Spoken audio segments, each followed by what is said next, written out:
আপনি এটা মনে করেন না যে আপনার কেউ নাই, যিনি থাকার উনি আছে।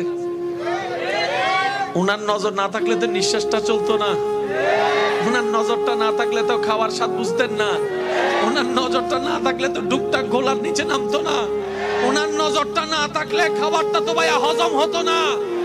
উনার নজর আপনার দিকে আছে। উনি আপনার শত্রুদেরকে সময় দিচ্ছেন আর এদিকে আপনার ধৈর্যের পরীক্ষা নিচ্ছেন।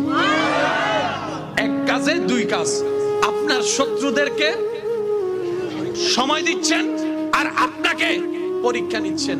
এবার আপনি বলবেন আমার তো কোনো অপরাধ নাই, বিনা অপরাধে সাজা কেন? তাইলে তো আপনার জন্য ডবল শুকরিয়ার বিষয়।